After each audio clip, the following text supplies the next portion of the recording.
What's happening, YouTube world? Welcome to this edition of the Red Dirt Bass Bros. Happy New Year, happy 2021. You got Jason here alongside with The champ, Dom. two-time champ right here, 2020 Red Dirt Bass champion right here. He's going to be the defending champ. So, anyway, we're very excited because this is 2021, new year, fresh start and everything, 4K resolution. Very excited.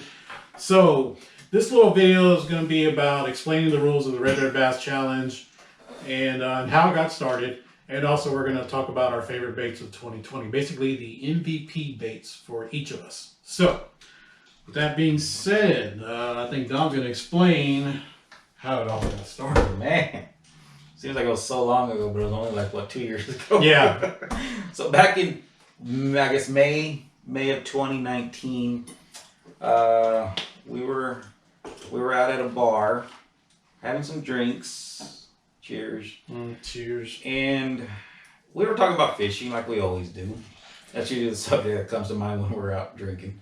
Every time. And we were kind of counting off how many fish we had caught up to that point, and we're kind of comparing stories and comparing numbers, things like that. And we decided it was like, well, it'd be cool to keep track of how many fish we catch throughout the rest of the year. So we decided, well, let's go ahead and do that. And see on December 31st or by that time we'll see, we'll put our numbers together and see who's caught the most fish.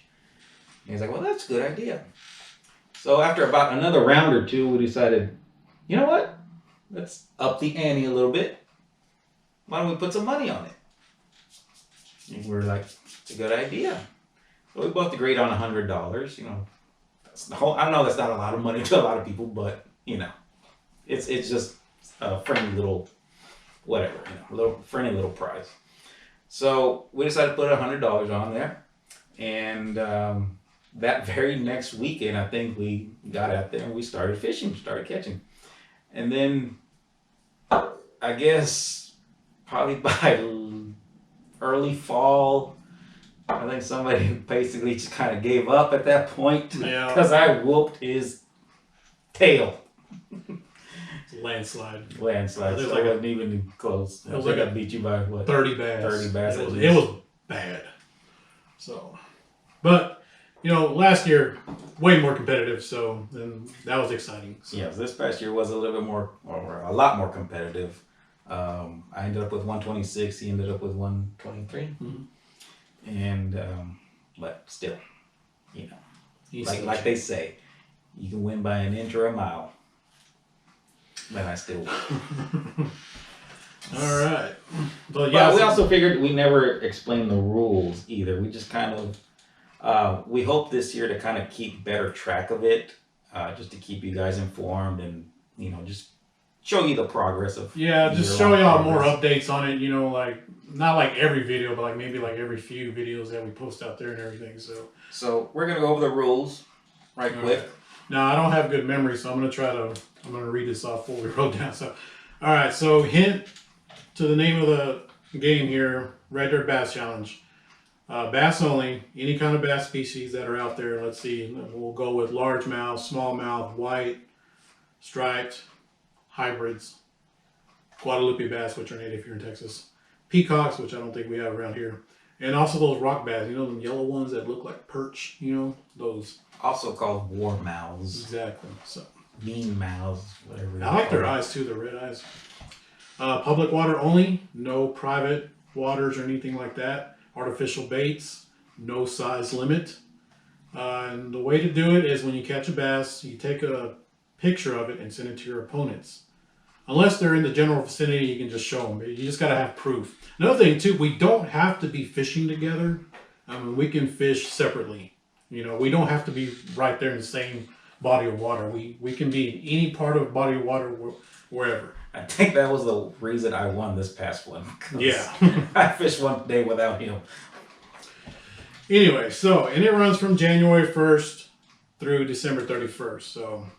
And you can catch them from a kayak, boat, or just off the bank. So that is the rules of the Red Dirt Bass challenge. So and this will be our third year doing it, and we have a third competitor. Are we correct? We are correct. Our good buddy John is going to be joining us this year. And from my eyes, well, we were there. He's already up by one. It's officially been underway, and we've already had a fishing session without the cameras, and he's got a 1.8. And he's already getting cocky. All right, so now that we explained the rules and how it got started, we're going to talk about our MVP baits for 2020. We're going to go with Dom first. All right. Well, the first one is the chatterbait. This is from Z-Man. Not sure of the weight on it, but it's a chartreuse colored with a white pearl colored paddle tail. The paddle tail is from 13 Fishing. It's called the Churro Weird. Whitey Tidies. It's a very unusual name, but speaking of that, have you noticed how all these baits nowadays are coming? They have these weird names. That is true. Yeah. I think it's pretty cool. Anyways, but it is a very, very versatile bait. I have used this chatterbait since about midsummer. I've only put in, this is only the second trailer that I've used on it as far as the 13 Fishing one. It's the first one I think just got ripped off by a bass or something like that. But I mean, this one's about due to be changed, but like I said, it's got great action. It's been in the mouth of a lot of bass, so it did get tore up a bit. But like I said, very, very strong bait. Next one, I think everybody should have these in their tackle box. Googan Baits Slim Shake. This is the 6.5 in length, the Alabama Craw color, which is my favorite color. It works year round. Texas rigged. With that, you can punch it through mats, get it under some cover, just let it sink, give it a few twitches as soon as it hits the bottom. Great bait. You can also use it weightless. I've used that a few times. I've caught some fish on it, but it's not really my favorite way to fish it. I prefer something to sink a little bit faster.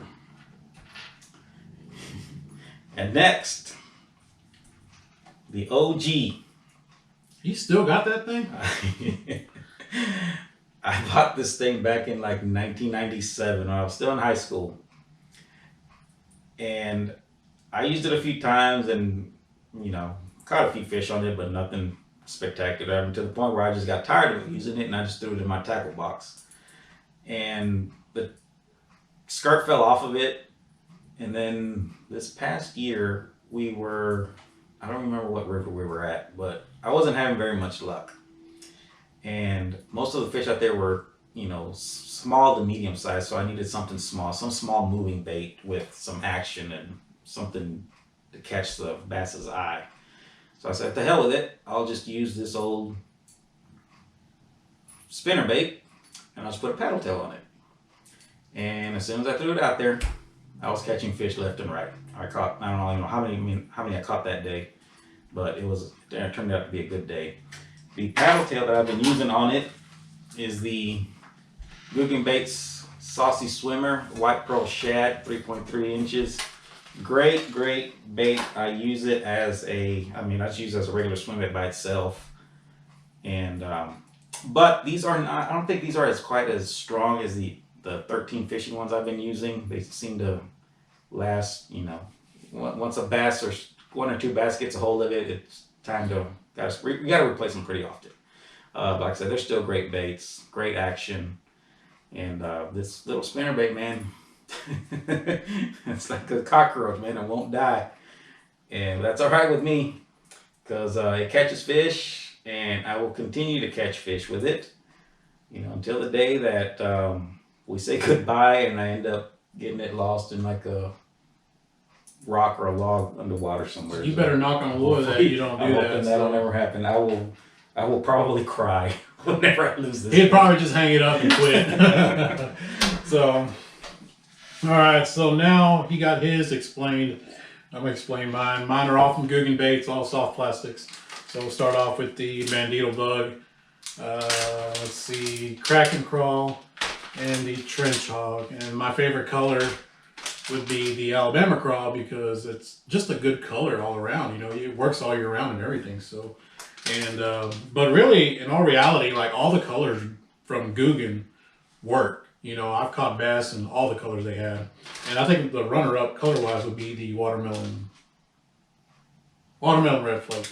Yeah, this one right here. So, but they've all worked good. I mean, I kept mixing around different ones and everything, and see which ones were working better. It just depended on the day too. So, but I rigged them up Texas rig and everything. You know, with like I think it's like a 1/16 or maybe an 1/8 of an ounce weight on it and everything. And then I use fluorocarbon line because it sinks a lot faster. So, and the way I always fish, you know, I throw it out there and let it hit the bottom. If I don't get like a nibble or a bite on it or anything, I just reel it back up and try again. So that's my method of fishing. So, but that's why I like to use fluorocarbon because it helps it sink faster. So. Well, that method don't work because he lost. Yeah, there he goes. He's already running his mouth already and everything. He hadn't even scored yet. I got So, but you got to admit that I mean, we had a lot of back and forth lead changes. It was a very good battle.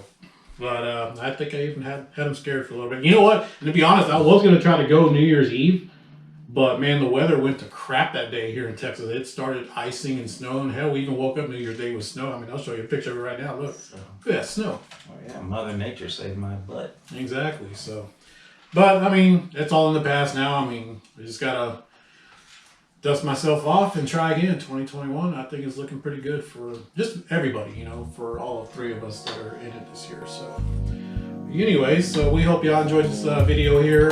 We are looking forward to 2021 and 4K resolution. We're so excited. So, anyways, we'll see y'all soon. Y'all stay safe, and we'll see y'all in the next round.